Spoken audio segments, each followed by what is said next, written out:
As a retiree, she's been co-founder of the Newport Middle Passage Port Marker Project, which is similar to our project. She has been a significant advisor to us at Bristol Middle Passage, inspiring us with determination and perseverance every step of the way. Her example cannot be understated. So without further ado, I welcome Mrs. Johnson. Good afternoon to all of you. I am so excited. You just cannot understand or realize it.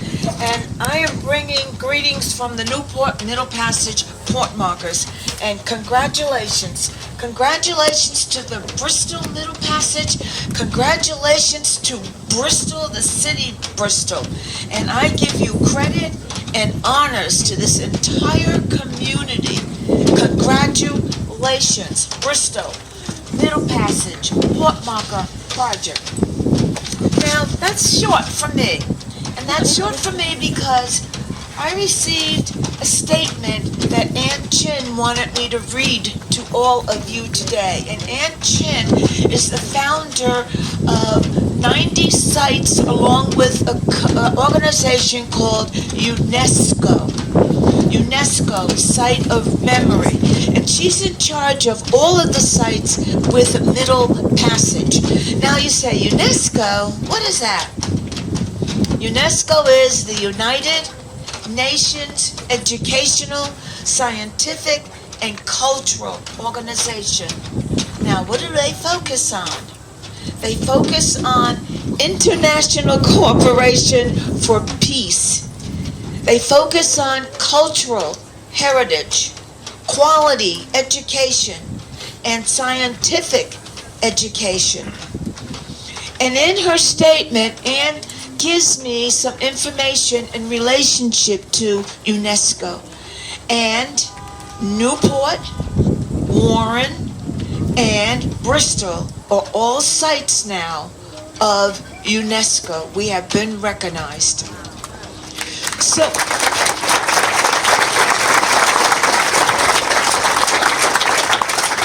So this is what Anne has asked me to say to you.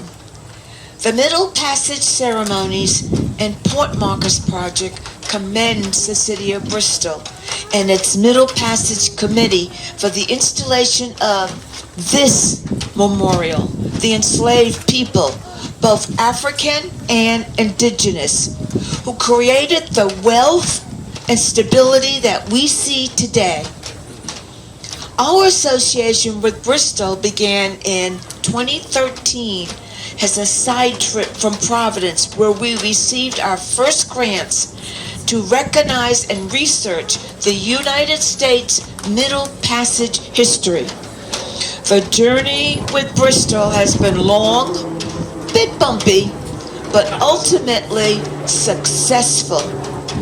And Bristol joins 90 other documented Middle Passage arrival locations in the United States and its territories. Each one is unique. However, this year, 2023, 3 locations will stand out as true distinct markers and are installed prior to the nation observing its 250th year of independence from Britain. The first one, in April, Darien, Georgia placed a marker at its waterfront to acknowledge the first shipment of Captain Africans to North American mainland, and the year was 1526. In November, a marker will also be installed in Afritown, Mobile, Alabama, to honor the last documented group of Africans to arrive and be enslaved in the United States. And today, this memorial commemorates the location with the largest involvement in transporting Captain Africans to the Americas. To enable this Middle Passage history to be publicly shared as part of national truth-telling is significant. It's significant that we address these facts before 2026. It's even more important because it emphasizes the presence and contributions of Africans, indigenous people, and their descendants in the making of this country. Their knowledge, their talent, their skill sets, and culture are imparted in this place and its people more even than the flags in the front yards and that wonderful red, white, and blue lane dividers on the streets of Bristol. At this waterfront, a fuller and richer story is accessible and shared. The ancestors have waited for centuries to have the circle repaired and the healing begin. And I thank you with Ann Chin.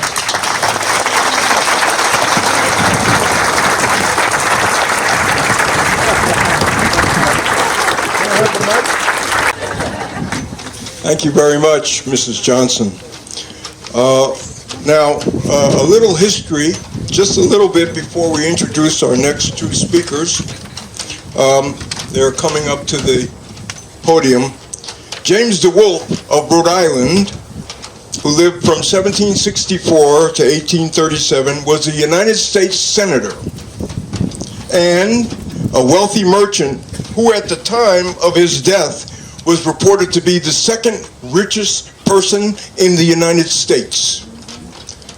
That wealth came from the slave trade, and he lived in Bristol, and it is said that over 1,000 of the slave ships that brought Africans to the North American continent were manufactured or put on the sea in Bristol. Over 50 years and 3 generations from then, James DeWolf and his family brought about 12,000 Africans across the Middle Passage, making DeWolf the most successful of the slave trading families in the United States. In a notorious incident on a ship called the Polly in 1789, DeWolf ordered an enslaved woman who was dying of smallpox thrown into the Atlantic Ocean. While there was an attempt later to prosecute him for that act, he was found not guilty. And that incident on the Polly was written and talked about for many years after that. Eventually, there was a documentary made called Traces of the Trade. And the two people I have standing to my left were instrumental in putting together that documentary, and they're in the documentary, but they are also descendants of James DeWolf.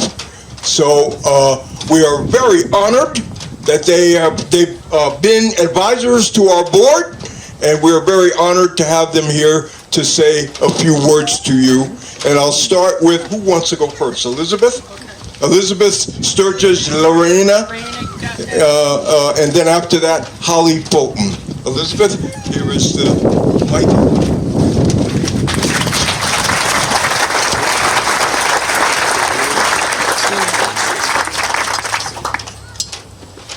Good afternoon, bienvenidos.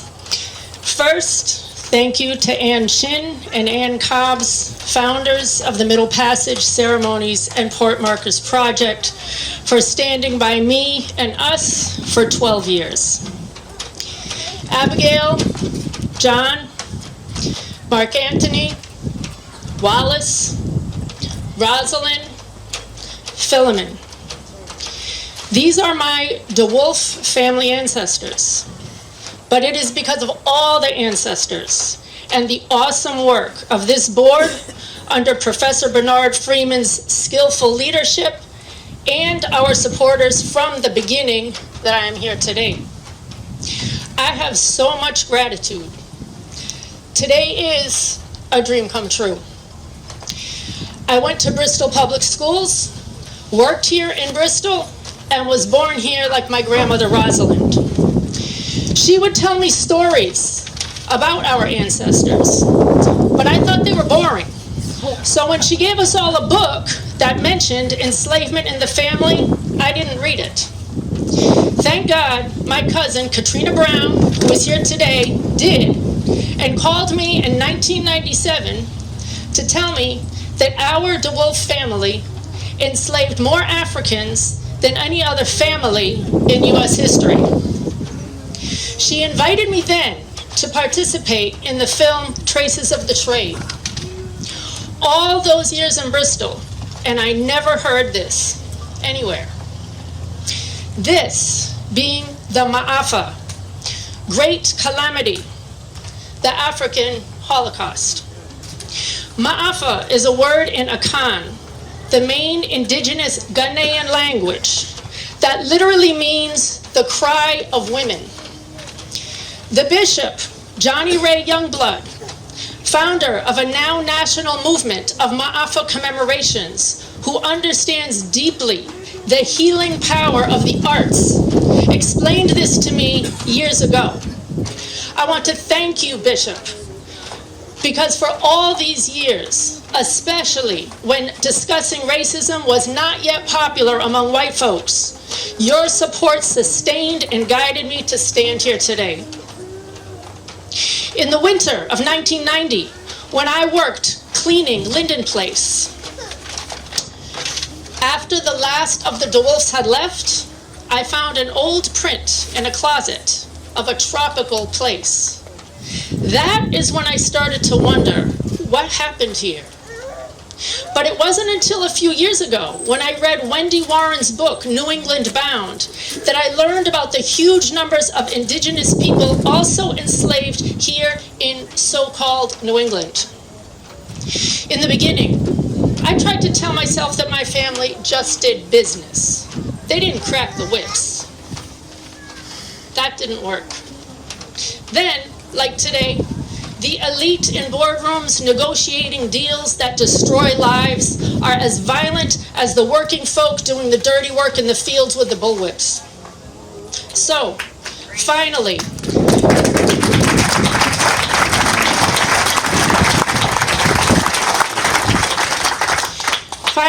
here today, we have Professor Evans' gorgeous sculpture, art, whose power to transform and heal is indisputable.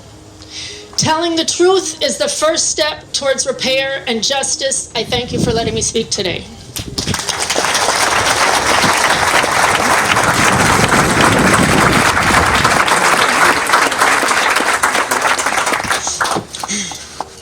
Hello, everyone. My voice might be wiggly, bear with me. I grew up here in Bristol in the summers from the mid-50s to 1974, and as you know, I am a descendant of the 3 generations of the DeWolf family who were so enormously involved in the business of human trading. I acknowledge and I give voice to and emphasize the needed processes of listening, learning, healing, and envisioning liberation not only as a descendant of my ancestors' business, but as a Euro-American woman. When I was a young girl, I was pretty proud of the DeWolf name. It appeared all over the place. I like that, particularly in all the stained glass windows at St. Michael's Church. I was not aware of my ancestors' business and the impact of that business in that youthful pride of mine. I learned about what they did at the age of 20, and about 25 years later, I began practicing what I call a constant learning, waking up, and healing journey. Part of starting that journey was participating in the film Traces of the Trade with Elizabeth and 8 other DeWolf descendants. Thank you, Katrina. The learning that takes place with this amazing statue is a reminder for all of us Euro-Americans of the vital need to honor Black and brown people in our country, to know more about their past, their present experiences, what they've gone through, what they continue to endure today, their resilience, and celebrate their enormous contributions for centuries. Thank you.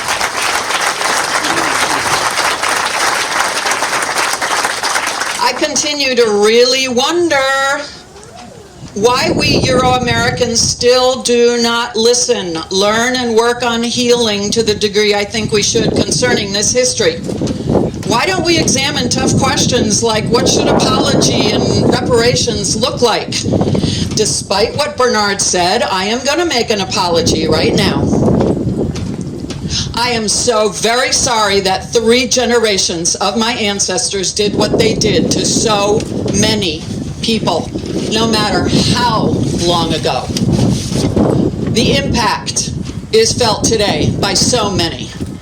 And I have huge, huge gratitude to the board of the Bristol Middle Passage Port Marker Project for the gargantuan amount of work that they have done for our project. That all of you are here, there's a lot of you, that you are here to honor and celebrate what this statue encompasses is a coming together of 2 worlds for me. 1, my upbringing in this town, this beautiful town. And 2, my learning and healing journey that I travel in here today. Inspired to continue that journey, I encourage others to be more willing to learn, to talk about challenging truths and tough questions, and to look at the foundations of this country for purposes of healing together. And when I say healing, I say it a lot. What do I mean? Racial healing, family healing, trauma healing. I could go on. Why do so many not want to do work that's about healing? What are so many avoiding? It's an important question. This is partly why I wanted to begin organizing the Bristol Middle Passage Port Marker Project with Elizabeth, my cousin here, 11 years ago, and the history and healing involves all of us. In partnership, in community, with sharing visions of liberation for each of us. What would that look like? A lot needs to happen before a goal like that is reached, but for now, please let us continue in the spirit of hope for expanded healing amongst and for all of us.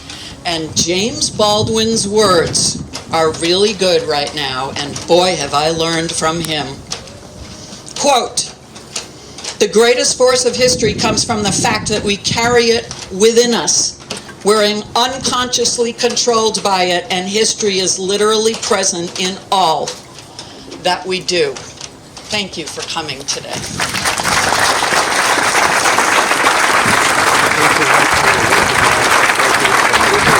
All of our guests are honored, but these 2 are very special to us. The next speaker will be Congressman Gabe Amo.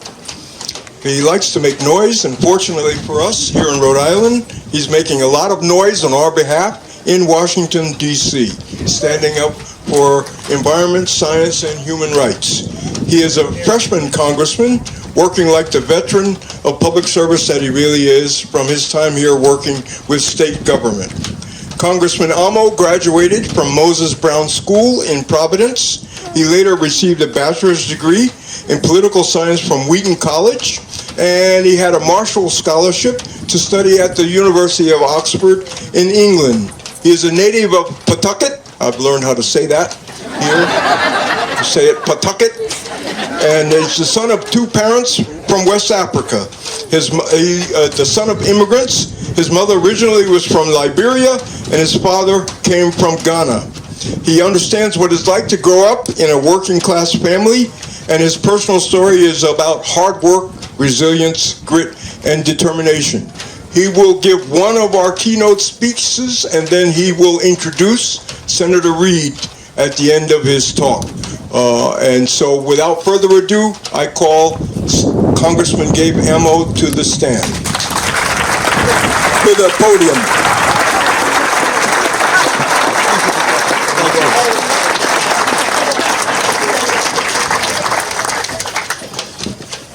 Thank you, Professor, and thank you for your leadership. And I want to start out by saying it is such a beautiful day out.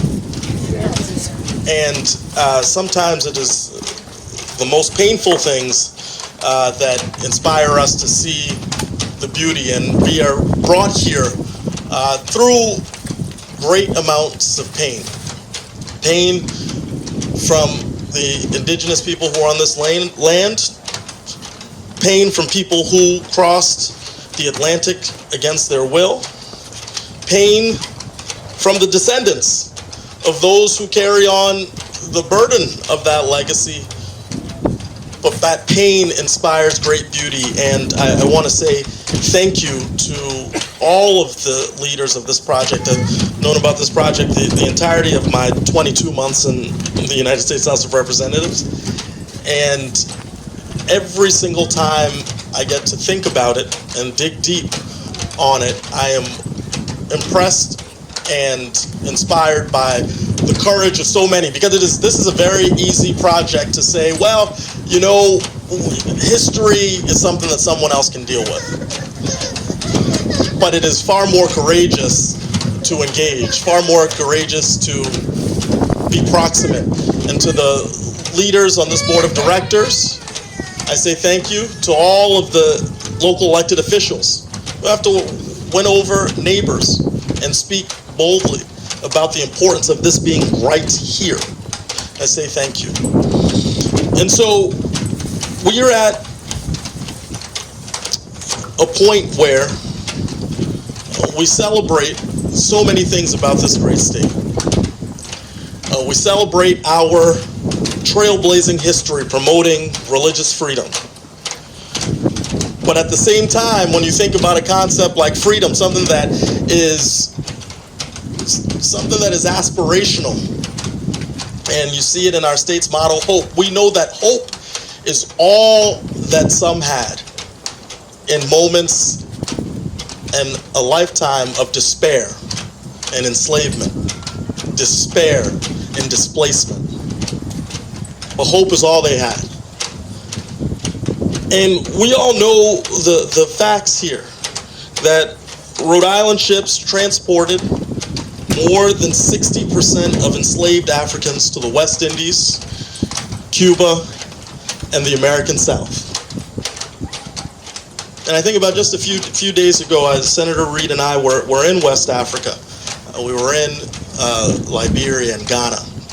My ancestors from Ghana are from a village called Salaga, which was one of the largest slave gathering points in all of West Africa. A place where there are trees that are marked as these were the places where folks were gathered and rounded up around these trees.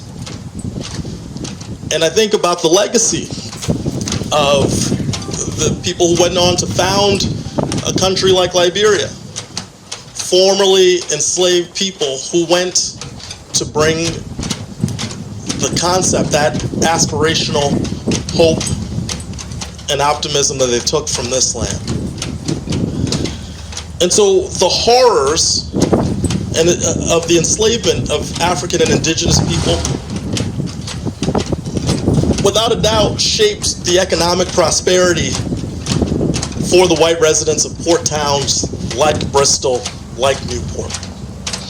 And even after Rhode Island banned slavery, the cotton picked by enslaved people in other states sustained the Industrial Revolution right here in the Blackstone Valley, in textile mills. So the pain continued to yield for few prosperity. It's full of paradox today, but it's why I started out with an acknowledgement of the beauty that exists right now. And that is in this space, under this tent, of people coming together and acknowledging the pain of the past, but the purpose of being present today for our future. And I recognize that this history touches everything. The cobblestones that we walk on, the songs that we heard today, the voices who are pushing for us to rectify the wrongs of the past. And some people today, we know, want to whitewash our history, removing it from school curriculums, undoing programs that acknowledge the differences that brought us here today. And the list goes on. And in fact, and I don't want to make this a political speech, but I am who I am.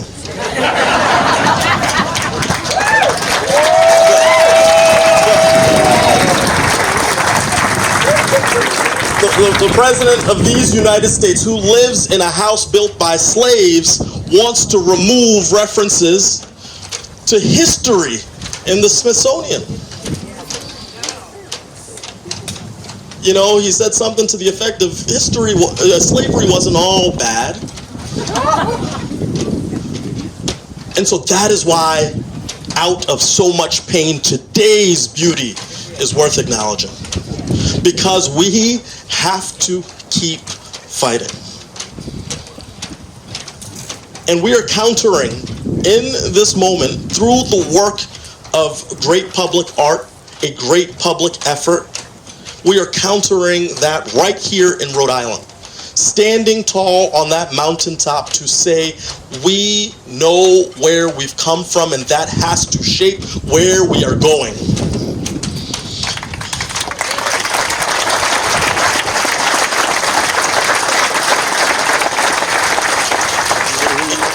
And so this is where I will come to a close, because I know we have a long program to get through. But I think often about our nation's motto, E pluribus unum, out of many one. You know, when they first put that forward, that was about the 13 different colonies, the differences that they each had. But I think it's particularly applicable right now. Out of many experiences, out of many challenges, out of many moments of triumph, we can in fact be one. We can acknowledge difference and be part of this experiment that advances everyone's opportunity. But we can't do that by erasing the past. We have to engage our history. We have to learn to face those challenges and push forward as we create a better tomorrow than today. So I end with my gratitude where I began. Thank you all. Thank you to the leadership of this great project. Thank you to being part of recognizing where we've been and the work that we still have to do. And with that, I will turn the program over to our senior United States Senator, Jack Gray.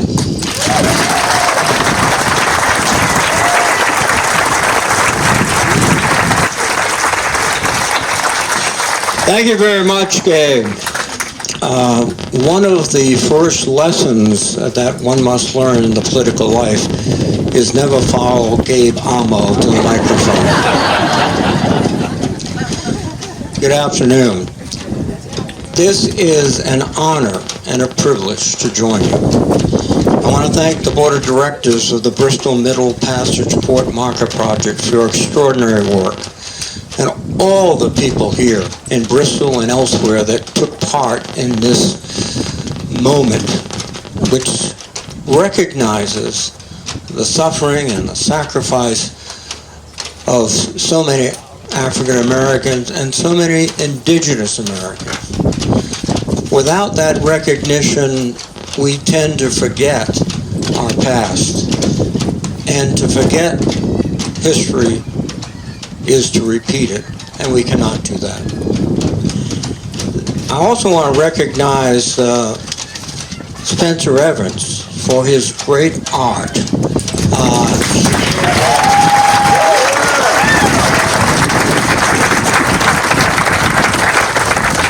Long after we go, this sculpture will remind generations of Americans, will provoke thought, will provoke a sense of remorse for those who were suffered, and I hope a rededication to end such suffering in this world. This memorial reminds us that our country's past, no matter how painful, must be recognized, that the truth must be embraced, that truth is a powerful force to keep us headed in the right direction. Now, Gabe and I were just in Ghana and Liberia. We were at the center of the triangle trade from Bristol to Ghana to Cuba and other parts. And we saw the residue of that in some of the buildings and some of the people we met. But we have to recognize that we were the perpetrators of that great horror inflicted upon thousands and thousands of people. But by recognizing that, it doesn't mean simply checking a box. It means building a society in which that type of behavior will not exist. Building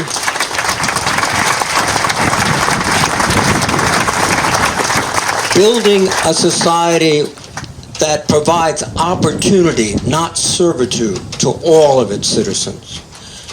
We are committed to that. Now, Gabe touched upon this, but at the highest levels of our government, the President of the United States is trying to suggest that slavery was really a benign process that benefited slaves. That's false. We are here to reaffirm the truth that thousands suffered, some profited, but to profit off of the lives of people is wrong. And we are committed, again, to create a society which is based on opportunity, not exploitation.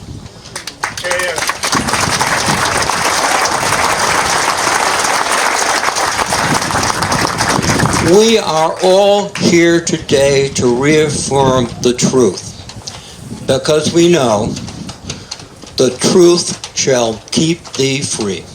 Thank you very, very much.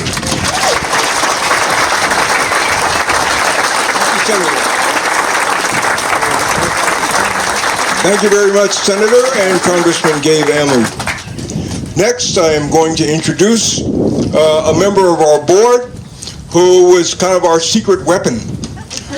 She is a native of New York City, having received her PhD from Brown University in 2022, and she joined the faculty at Rhode Island College as Professor of History and African Studies.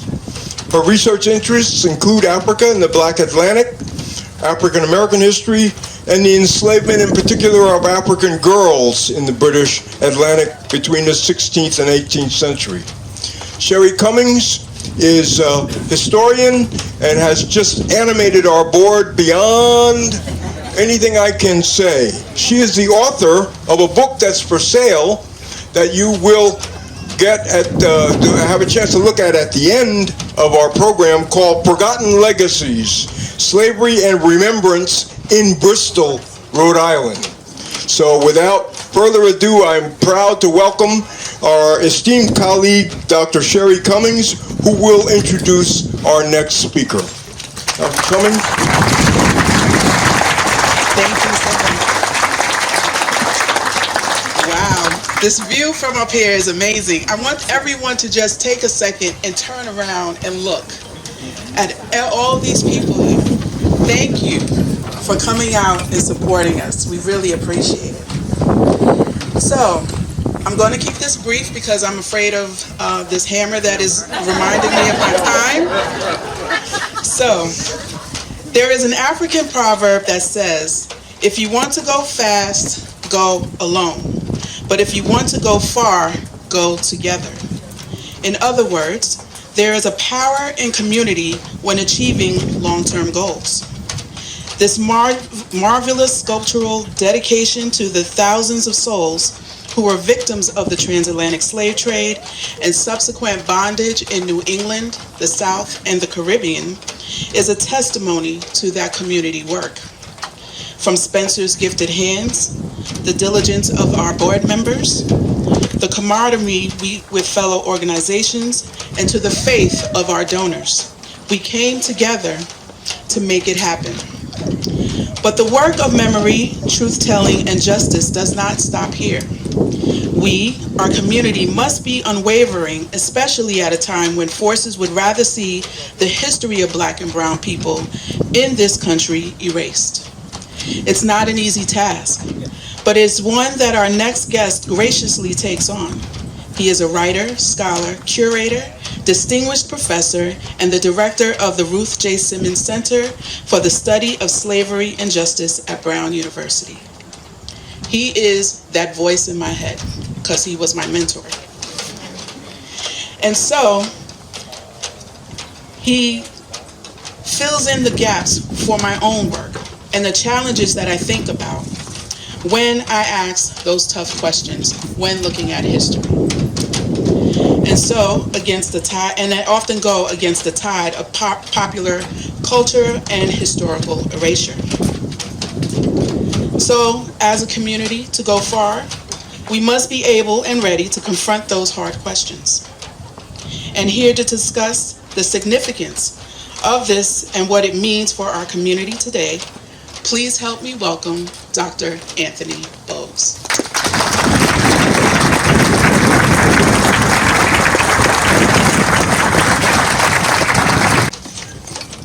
Good afternoon, everybody. I want to begin by thanking Dr. Cummins for that gracious introduction. And as she was speaking, I recalled the number of times we sat down talking about her thesis, sometimes arguing a little bit, but that I always knew that sitting in front of me was a remarkable scholar and person. So thank you very much, Dr. Cummins.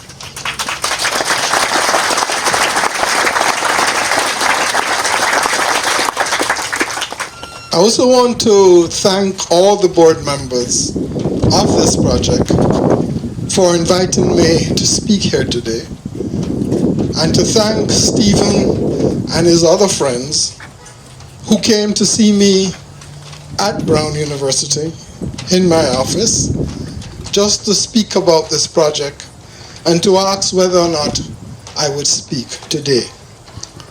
I had no hesitation. Stephen, as you know, I said, yes, just tell me the date and I'll make sure that I'll be here. This is an important project for Rhode Island, for the country as well. Because we are gathered here this afternoon at a moment in time in our country and in the state of Rhode Island, a moment which is auspicious. And it is auspicious for two reasons. The firstly is that we live in times when history is being standardized.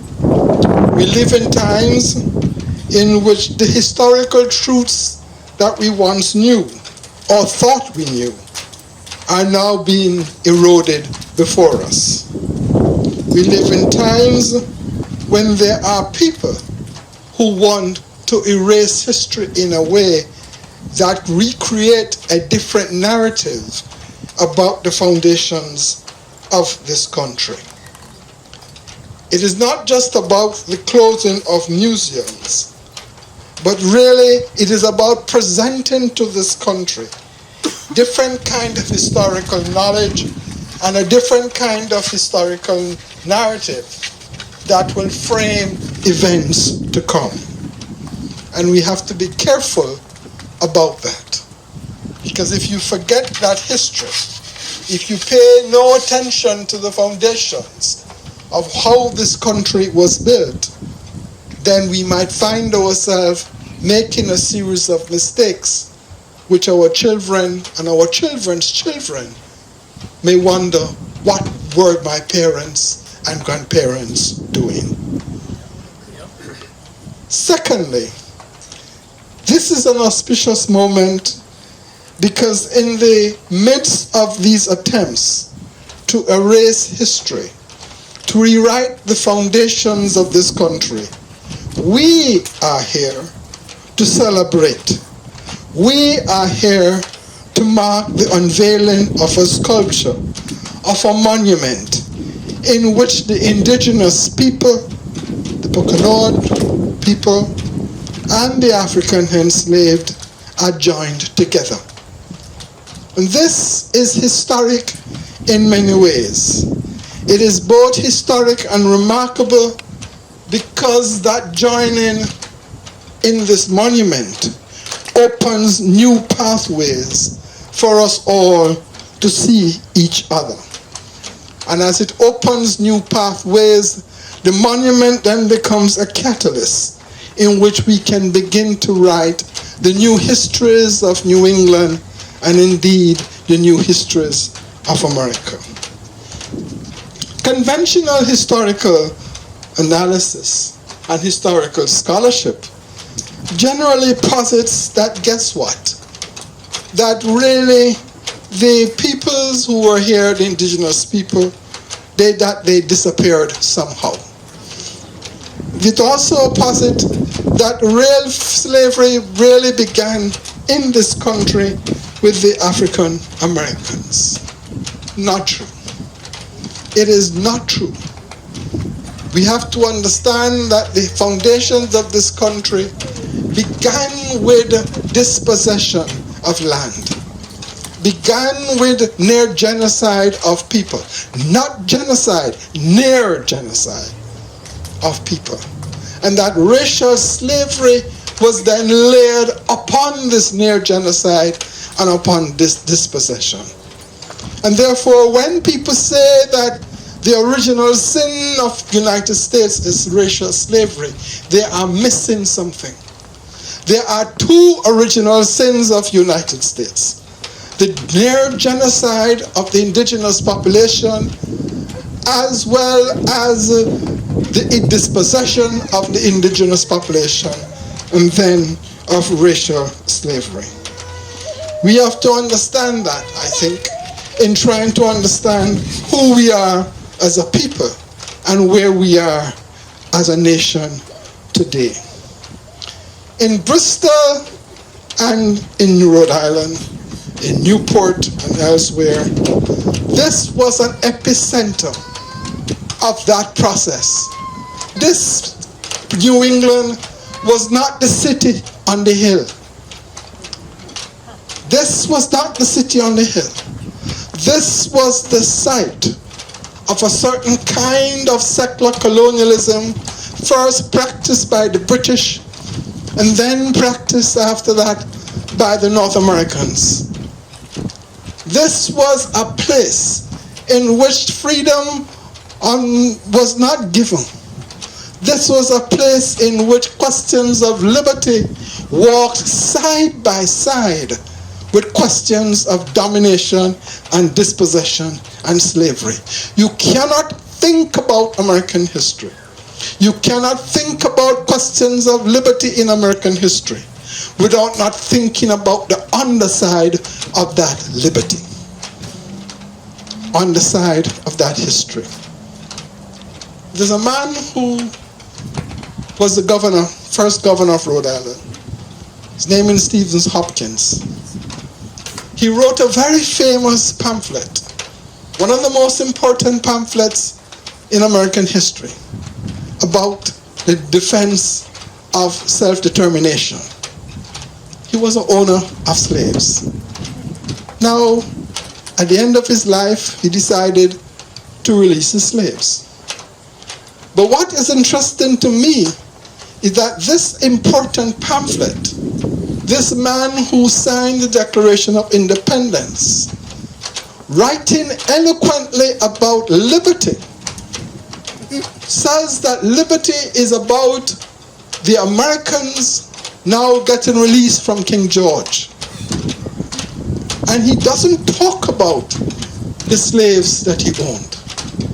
And you have to ask yourself this question: is it a kind of intellectual blindness? Or is it a kind of gymnastics? Or is it a moral question? Or is it, in fact, a way in which when we oppress people, no matter who we are, that we forget that they are human beings and therefore can do and say anything about them or neglect them. What is it?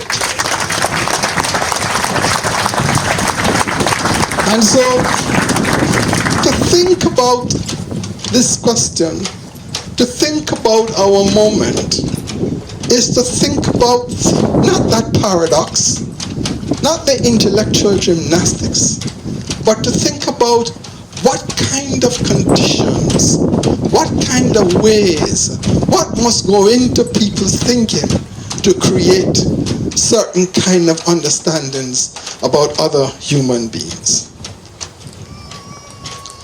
We have heard that this is the heart of the families like the Wolf. And I want to pay tribute to Katrina Brown, who I know, Traces of the Trade, and also pay tribute to the family for recognizing the work or to recognize the historic catastrophe that their family has created.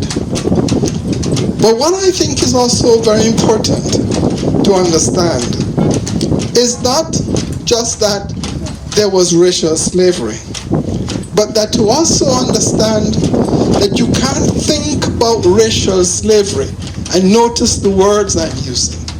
You can't think about racial slavery in New England without not thinking about the indigenous people. I come from the Caribbean originally. And when you look at one of the slave laws in Barbados, you mentioned it, sir. The beginning of the slave law says this, that there are whites, it's describing the population. There are whites, there are Indians, and there are Africans. And that the heathens are the Indians and the Africans. This is about the slave law. That law becomes important and becomes a prototype for the laws in Virginia, because it is in the 1600s. And we have to remember this was all a British Atlantic space right up until 1776. And that law essentially makes it clear that there were two peoples who should be treated as non-humans. That's what the indigenous people, they called them Indians at the time, and the African slaves. And we forget that. But we forget that because we allow ourselves to be divided and conquered. We forget that because we think somehow if we don't mix with the African side, then somehow people will forget that we were indentured servants or we were slaves. And then those of us who are Africans forget that because we say to ourselves, we don't want to be mixed up with those people.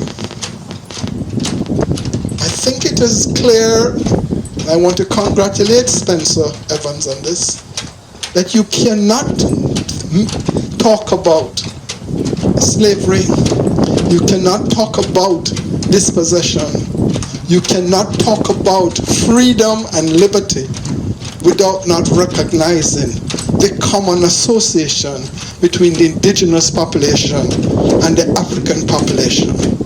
And I repeat again, that therefore the two original sins are dispossession, near genocide, and racial slavery.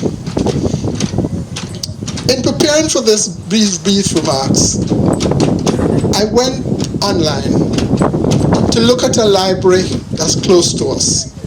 It's called the Redwood Library in Newport. And I looked at it and I read what it said about itself. And then I went back to my Caribbean history and I tried to find out who was the owner of an estate called the Cassandra Plantations in Antigua. That man turned out to be Abraham Redwood. But the library online does not talk about that.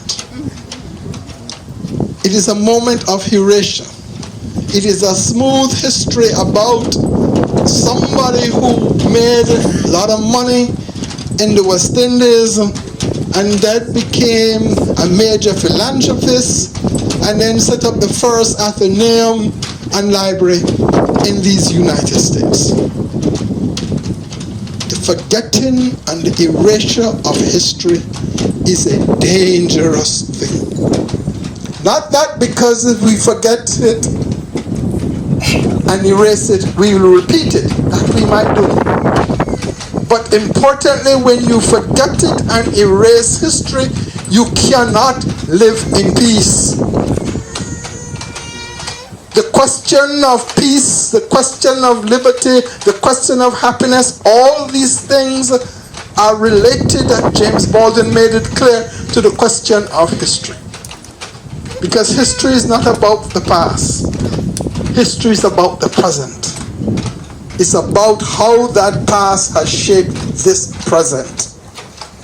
And if we want to confront the present, if we want to live truly in liberty or in freedom, if we want to understand the relationship between sovereignty and freedom, then we have to think through about how and work with how we think about history. It would seem to me that as we recognize this past, we recognize the past I'm speaking about, not to mourn. We do not mourn because our ancestors are with us today. They have given us strength, not to cry, not to bewail, but strength to confront, strength to organize ourselves, strength to try and think about repair and what that might mean, strength to think about repair as reparative justice, because when we think about healing, it is not just healing. Healing without justice means nothing. You can't just heal. This is not just a body, a cut on the body. This is a wound on the soul, on the wound of who we are as a people. And we as a people will live in a society.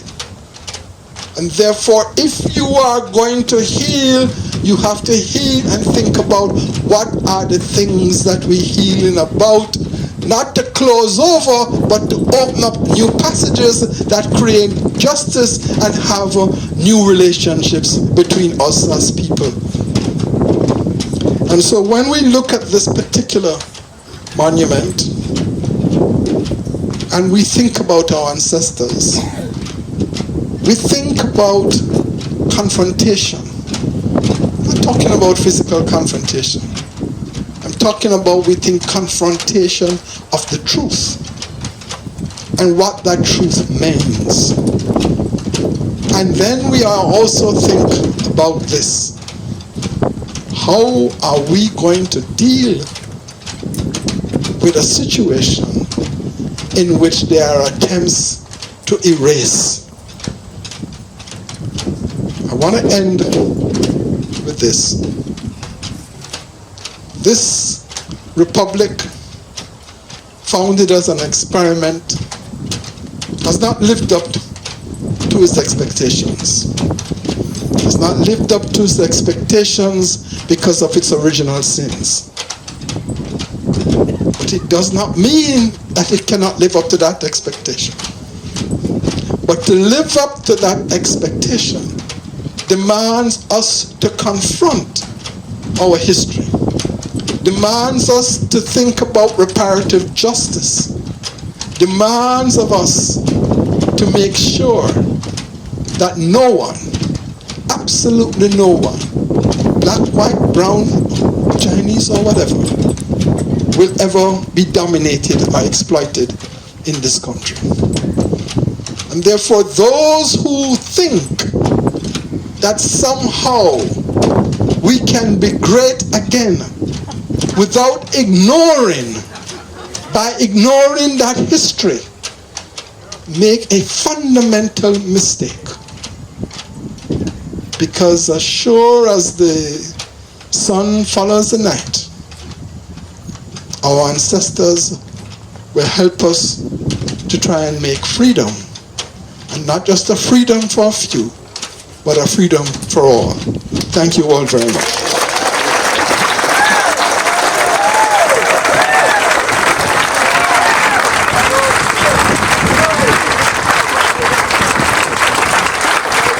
Much, Doctor. Those very important words for everyone to take away. So now we've come to the main event. And it's my great honor and privilege to introduce to you the artist who created the monument memorial that we have in front of us, and he will also supervise the unveiling of it.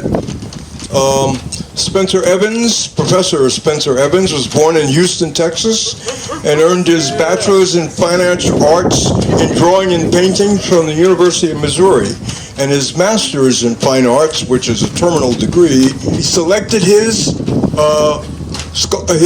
model. Many of the board members cried. We saw grown men crying because of the power of the sculpture. Our enthusiasm in choosing this artist has only been reaffirmed and strengthened in the many months of execution, from the models to the full-scale masterpiece that will live in our community forever. So, ladies and gentlemen, brothers and sisters, on behalf of the board of the Bristol Middle Passage Port Marker Project, we proudly introduce to you the artist Spencer Evans.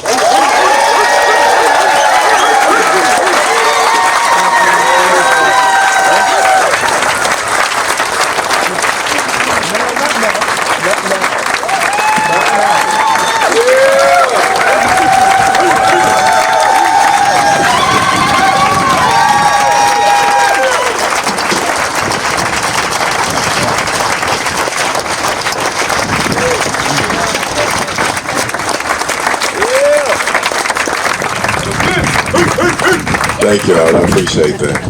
It's beautiful. Good afternoon, everyone.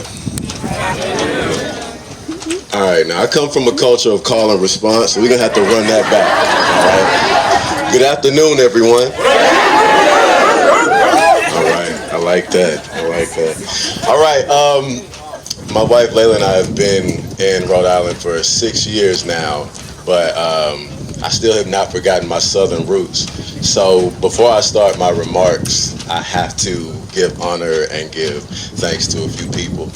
So starting off, I have to give honor to my God and my ancestors for giving me the opportunity, inspiration, guidance, strength, and stamina to design, build, and sculpt these three figures during the first 3 sleep-deprived months of my baby's life.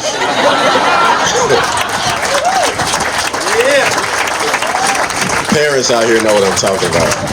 Yeah. I have to give honor and thanks to my wife, Layla.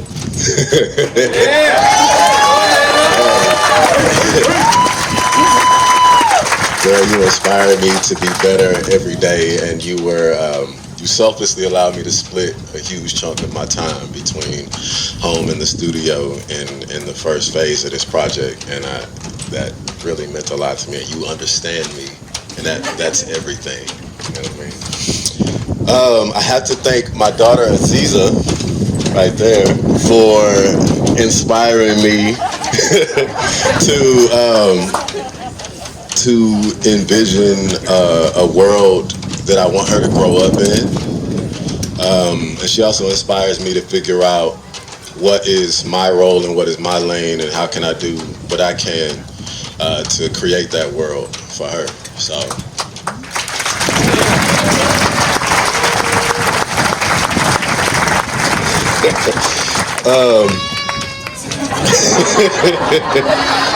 We're gonna talk about this in a few years. I bring up that time, that phase last summer, because it was kind of a rough time. So the idea of this happening in that time was really important, and we didn't do that on our own. So I have to thank mine and Layla's parents, my sister-in-law Noelle, our PVD village, our Friends Will Become Family, who really leaned in towards those early months, so that we had, support in a time that I don't know if we'd have been able to get this far in the first phase without help. So thank y'all. I love y'all so much. Big thanks to Tony Whedon and my good brother John DeCruz for serving as the visual references for the adult figures in the monument. You all will see them soon. I have to thank Sachem Tracy Dancing Star and Sagamore Winds of Thunder, and Brother Keith Stokes for sitting down with me to talk about the history of the Pokanoket and African ancestors who are going to be depicted in this monument. Something that these wouldn't be what they are without that conversation and without y'all's consideration, the time that y'all gave me. And so I really appreciate that. I don't take that for granted at all. So thank you all for that.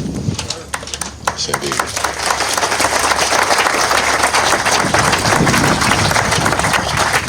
All right, so in the spirit of monumentalism, which answers the question that's asked from one generation to the next, whose stories get to stand the test of time? I want to talk about what the ancestors of this land and the ones forced to build its wealth have passed on to their descendants by asking another question. What gifts have the ancestors given us? We could be here all day listing how their contributions transcend space and time, so I'm going to mention a few of the attributes that inspired me while I was in the sculpting phase of this monument. A few of the attributes that I want our children to recognize in themselves when they think of the ones who came before them. So we're going to take a little time and I'm going to love on our ancestors a little bit. I'm going to love on our people. Is that all right? Yeah. All right. What gifts have the ancestors given us? Since their creation and evolution, the ancestors have lived in harmony with the wonders of this planet.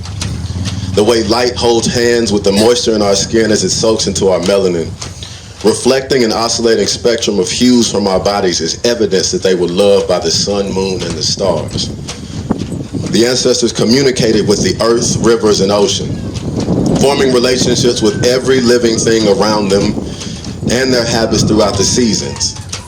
And they bring their generational knowledge and instincts with them as they guide us through times when pieces of history begin to repeat themselves. Through their relationship with the land, they taught us that there are enough resources for everyone, and that life in this world is sweeter when we regard each person in the community as family. This consideration lives in us through the way we're innately drawn to each other and heightened by the way our souls dance when we come together. Furthermore, the richness of these resources that developed beneath the feet of our ancestors here in Solon and on the mother continent currently shines in our spirit and reverberates from every way we express ourselves today. We still look like them. We still sound like them. We can hear the joy our ancestors carved out for themselves during a time of intense sorrow echoing in our laughter. The collective syncopated percussion of our hands paired with the rhythmic harmonies of our voices mirror the healing sounds of this earth and its spirit long before they were monetized by those who couldn't begin to understand our melodies. The ancestors remembered the songs and verbal histories that the oppressor foolishly believed they had forgotten because they were punished for even saying the word Pokanoket or even uttering their own Akan names. However, those songs and histories are still being sung and told right now. We still sound like them. Despite having their mother tongues taken away from them, the ancestors gifted us their innovative ways of creating regionally specific dialects that shift every generation to communicate and organize amongst each other through the trappings of a forced colonial language. It's because of the ancestors that some of you can probably hear exactly what region I'm from and understand what I'm asking when I say, no, I'm talking about you feel me. We still sound like them. We still heal each other like they did. It's not by accident that we still know which herbs and natural combinations serve as the remedies that will cure our ailments. It's not by accident that we have the ability to heal each other's souls from the love felt within a home-cooked meal that was prepared without any precise measurements. It's not by accident that the ingredients that were once seen as cheap, leftover, or discarded are now overpriced delicacies after the ancestors imbued their magic into places that others didn't know existed. Oysters cost too much, y'all. Oxtails definitely cost too much, y'all. This is because our ancestors gifted us with the ability to transform any hardship into elegance. We still look like them. Despite constant attempts to erase the ancestors' culture and identity, their beautifully flavorful style and grace is on full display through us, right now, on the very land that those attempts were made. Hair that flows and falls with texture, holds when braided, curls and coils when wet, waves when brushed, locks into place when twisted, absorbing sunlight, defying gravity in its natural state, and styled in 100 different ways. Every shade of earth-toned skin from beige to midnight value, demonstrating the creator's love of variety. Look like them. Masterfully crafted leatherwork, wampum, vibrant colors, and West African patterns dance under the sunlight as a tribute to the ancestors' undying spirit. Every time we dress like this, they get to walk this earth again. Upright, exuding freedom in every movement. We look like them. So in this monument, our children won't see another painful, long-standing image of their ancestors being driven from their home. They'll see the unbreakable spirit of the Pokanoket people. They'll see the unbreakable spirit and that unbreakable connection that they have with this land, mirrored by their living descendants with every visit to this site, every ceremonial gathering, community festival, and tribal meeting.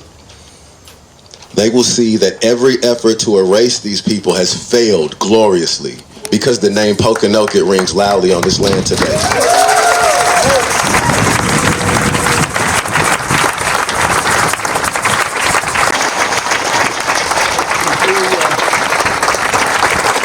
Dr. Evans, would you then do us the honor of moving over to the monument and so we can unveil it?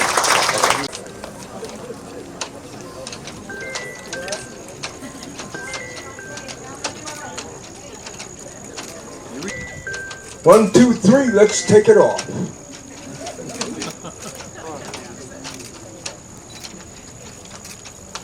Ready? There you go.